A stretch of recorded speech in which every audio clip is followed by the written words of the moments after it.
Hello learners. मैं channel पढ़ो और समझो से बात करने जा रही हूँ इलेक्ट्रिसिटी के बारे में, जो कि सीबीएसई क्लास 10 चैप्टर 12 का पार्ट है। तो इलेक्ट्रिसिटी बहुत ही इजी टॉपिक है। अगर पढ़ोगे समझोगे तो सब इजी है, नहीं पढ़ोगे तो सब डिफिकल्ट है। Simple and easy.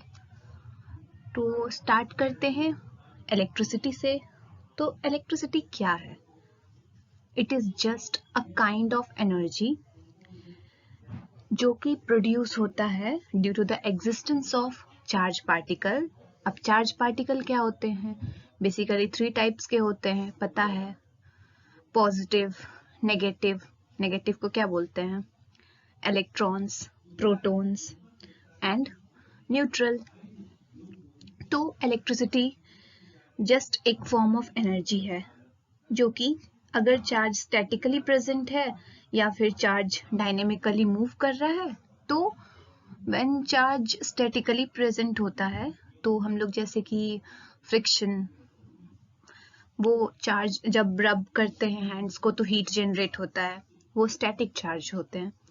लेकिन जब इलेक्ट्रॉन्स फ्लो करने लगते हैं तो वो करंट के फॉर्म में आते हैं, तो उसी को हम लोग तो इलेक्ट्रिसिटी प्रोड्यूस होता है। तो अब हम जनरल व्यू तो देख लिए इलेक्ट्रिसिटी क्या होता है। उसका सबसे मेन कंपोनेंट है इलेक्ट्रिक करंट। तो देखते हैं इलेक्ट्रिक करंट क्या होता है। करंट किससे फ्लो करता है? वायर से फ्लो करता है। तो अगर हमें करंट को डिफाइन करना है, व्हाट इज करंट, तो number of electrons passing through the area of the conductor, conductor means यहाँ पे वायर हो जाएगा, पर unit time, that is the current. और नंबर ऑफ इलेक्ट्रॉन्स, इलेक्ट्रॉन्स क्या कैरी करता है? चार्ज। और चार्ज की यूनिट होती है कूलम, करंट की यूनिट होती है एम्पियर। तो यहाँ पे अब हम देखेंगे करंट कुछ नहीं होता। अगर कोई पूछे करंट क्या होता है, तो just number of electrons passing through the area of the conductor per unit time. और सिंस इलेक्ट्रॉन्स जो होते हैं वो चार्ज कैरी करते हैं, so we can say that quantity of charge per unit time. ठीक है। अब करंट की ऐसा यूनिट एम्पेयर होती है और चार्ज की ऐसा यूनिट कूलम होती है। अब हम देखेंगे कि ऐसा कहा जाता है कि एक कूलम किसको डिफाइन करते हैं। अब होगा ना कि एक कूलम क्या होता है, तो एक कूलम 6.25 इंटू 10 की पावर 18 इलेक्ट्रॉन्स जितने चार्ज कैरी करते हैं, उसी को हम एक कूलम डिफाइन करते हैं। तो अब हम कैसे डिफाइन करें एक कूलम? कैसे हम पता लगाएं कि 6.25 10 की पावर 18 इलेक्ट्रॉन्स? तो हमें पता है कि एक इलेक्ट्रॉन पे इतना कूलम चार्ज होता है। कितना? 1.602 इंटू 10 की पावर -19 कूलम। तो एक कूलम में कितने इलेक्ट्रॉन्स होंगे? तो 1/1.602 इंटू 10 की power -19, which is equals to 6.25 into 10 की पावर 18 इलेक्ट्रॉन्स।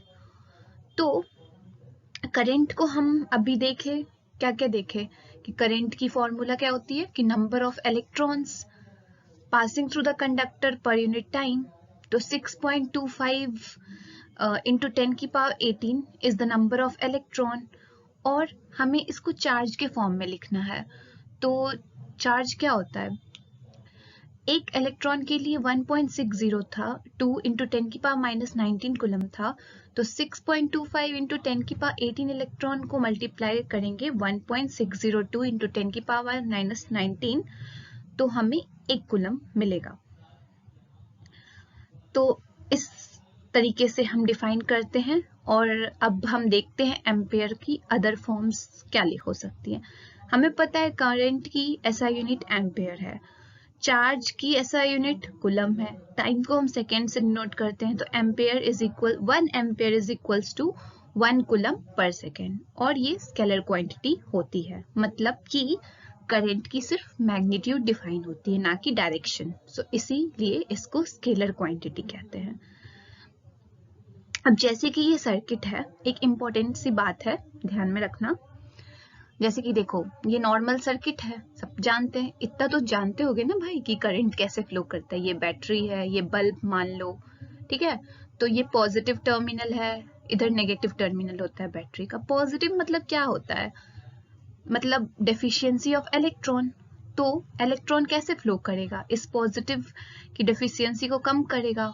तो हमेशा इलेक्ट्रॉन्स इस साइड एंटर करेगा और इस साइड से लीव करेगा, और करंट हमेशा उसके अपोजिट डायरेक्शन में फ्लो करता है। तो अगर कोई पूछे कि करंट और इलेक्ट्रॉन्स क्या सेम डायरेक्शन में फ्लो करते हैं, no, a big no, because they flow in opposite direction to each other. अब है second important term, electric field. Electric field क्या होता है, अभी हम लोग देखे कि चार्जेस या तो प्रोटॉन होंगे या इलेक्ट्रॉन होंगे या न्यूट्रल होगा। अगर न्यूट्रल है तो उसकी कोई इलेक्ट्रिक फील्ड नहीं होगी। अब भाई इलेक्ट्रिक फील्ड होता क्या है, हर चार्ज अपने स्पेस, अपने चारों ओर जो स्पेस होते हैं उस पे इफेक्ट्स डालते हैं, ठीक है। That is force around a charge particle. तो पॉजिटिव चार्ज का अगर हम देखें इस पिक्चर में, तो उससे इलेक्ट्रिक फील्ड्स निकल रहे हैं एक पर्टिकुलर एरिया तक, और नेगेटिव चार्ज में देखो तो एंटर कर रहे हैं। तो ये जो लाइंस है ना, यही स्पेस है, 3D space around a charge particle in which force of attraction and repulsion can be failed. अब जैसे कि मान लो ये पॉजिटिव चार्ज अकेले था तो इसकी खुद की इलेक्ट्रिक फील्ड है, ये नेगेटिव चार्ज अकेले था तो इसकी भी खुद की इलेक्ट्रिक फील्ड है। जब दोनों इंटरैक्ट करेंगे तो अट्रैक्ट करेंगे, तो वो अट्रैक्शन क्यों हो रहा है, क्योंकि एक दूसरे के इलेक्ट्रिक फील्ड्स अट्रैक्ट कर रहे हैं, और ये वेक्टर क्वांटिटी होता है। क्यों, क्योंकि यहाँ पे मैग्नीट्यूड डिफाइन करते हैं और अलोंग विथ इलेक्ट्रिक फील्ड की डायरेक्शन भी बताते हैं कि किस साइड इलेक्ट्रिक फील्ड लग रहा है, east, west, north, south, anything. अब सेकेंड थर्ड टर्म है इलेक्ट्रिक पोटेंशियल। इलेक्ट्रिक पोटेंशियल क्या होता है, it is the amount of work done in bringing a unit positive charge from infinity to a given point in a electric field. अब देखो electric field तो मैंने बता दिया, अब हम इलेक्ट्रिक पोटेंशियल समझेंगे, ध्यान से सुनना। इलेक्ट्रिक पोटेंशियल क्या होता है, ये है एक पॉजिटिव कैपिटल Q चार्ज, ठीक है। और मैंने क्या बताया था, हर एक चार्ज का खुद का इलेक्ट्रिक फील्ड होता है। तो ये पॉजिटिव चार्ज का निकल रहा है इलेक्ट्रिक फील्ड, एक small plus Q charge infinity पे प्रेजेंट है, इंफिनिटी मतलब बहुत दूर, यूनिवर्स, स्पेस कहीं भी ले लो, और वहां से हमें लाना है उस चार्ज को प्लस Q के इलेक्ट्रिक फील्ड में एक पर्टिकुलर पॉइंट पे। तो इट इज द तो हमें कुछ वर्क करना पड़ेगा उस इलेक्ट्रिक फील्ड के अगेंस्ट जो फोर्स लग रहा है। तो it is the amount of work done in bringing a unit positive charge, देखो यहाँ से positive charge from infinity to a given point in an electric field, यहाँ पे D है। तो ये स्केलर क्वांटिटी है और इसकी SI यूनिट वोल्ट है, ओके। इससे हम इलेक्ट्रिक पोटेंशियल को वोल्ट से कैपिटल V से डिनोट करते हैं। और मैंने अभी क्या बताया, amount of work done in bringing a unit positive charge from infinity to a particular point. Unit charge जब यूनिट लग जाए ना तो वो हमेशा डिवीजन में ही आएगा। तो 1 volt is equals to work done to carry a unit positive charge from infinity to a fix point upon जितने चार्ज होंगे उसी को हम 1 वोल्ट डिफाइन करते हैं। और हमें पता है वर्क की SI यूनिट क्या होती है, जूल, और चार्ज की SI यूनिट क्या होती है, कूलम। तो 1 volt can be written as 1 joule per coulomb. Now potential difference, अभी हमने पढ़ा इलेक्ट्रिक पोटेंशियल, ओके। अब पढ़ेंगे पोटेंशियल डिफरेंस। तो पोटेंशियल डिफरेंस क्या होता है, कुछ नहीं है, बस माइन्यूट सा डिफरेंस है। अभी हम लोग ने इलेक्ट्रिक पोटेंशियल में क्या पढ़ा कि इंफिनिटी से चार्ज आ रहा है एक पर्टिकुलर पॉइंट पे, ठीक है। अब उस पॉइंट से, जैसे कि मान लो इंफिनिटी से मैंने एक चार्ज लाया स्मॉल Q A पॉइंट पे, अब A पॉइंट से अगेन B पॉइंट पे, अब इंफिनिटी पे नहीं है, A पॉइंट से B पॉइंट पे लाने के लिए जो वर्क रिक्वायर होता है पर यूनिट पॉजिटिव चार्ज, इसको हम इलेक्ट्रिक पोटेंशियल डिफरेंस कहते हैं। सी It is the amount of work done in bringing a unit positive charge from one point to another point in an electric field. और ये scalar quantity होता है. यहाँ पे हम डायरेक्शन नहीं डिफाइन करते, बस मैग्नीट्यूड. और इसकी एसआई यूनिट भी वोल्ट होती है, सेम एज इलेक्ट्रिक पोटेंशियल. तो इसका भी फॉर्मूला क्या हो जाएगा, W/Q. And it is responsible for current flow in a circuit. जब हम सर्किट डायग्राम पढ़ेंगे तो उसमें समझाएंगे कि कैसे ये इफेक्ट करता है करंट फ्लो. ठीक है, अब देखो सर्किट डायग्राम की हम कंपोनेंट्स पढ़ लेते हैं पहले. तो इसमें कुछ भी नहीं है, एक इलेक्ट्रिक सेल है. सेल मतलब battery, DC current, direct current.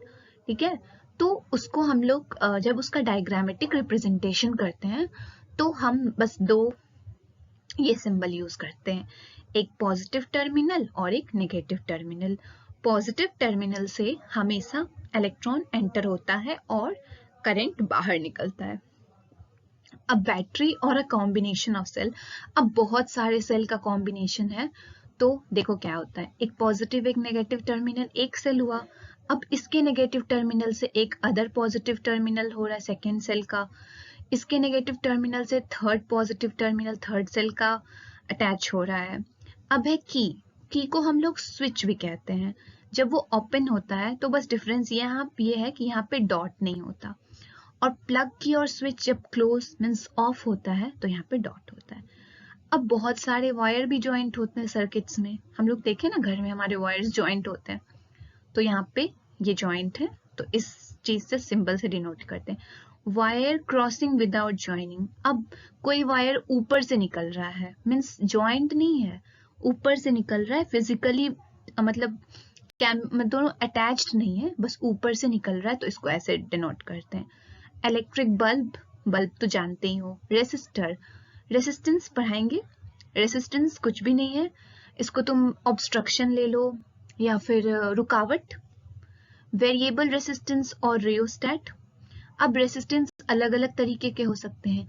एक का तो रेसिस्टेंस फिक्स था, इसका तो रेसिस्टेंट या तो 1 होगा या तो 2 होगा या तो 3 होगा, फिक्स्ड होगा. लेकिन यहाँ पे ये जो रियोस्टैट है, यहाँ पे हम अपने हिसाब से रेसिस्टेंस चेंज कर सकते हैं. 5 ओम, 10 ओम, 15 ओम.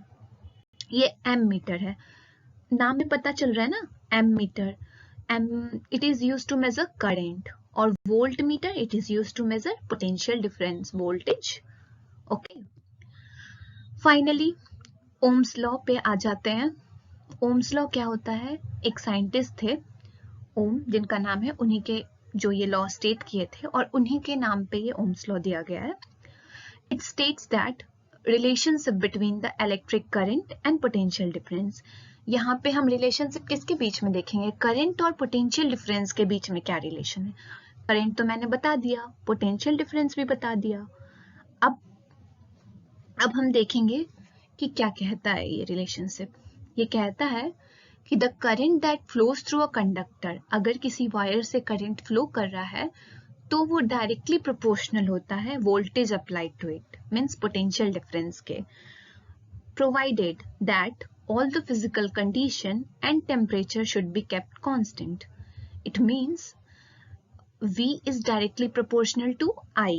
Okay, means potential difference is directly proportional to current. Means अगर हम जितना करंट बढ़ाएंगे, इंक्रीज करेंगे, तो हमारा पोटेंशियल डिफरेंस भी इंक्रीज करेगा. अगर हम करंट डिक्रीज करेंगे तो हमारा पोटेंशियल डिफरेंस भी डिक्रीज करेगा, एक फिक्स्ड रेशियो से, एक कांस्टेंट रेशियो से.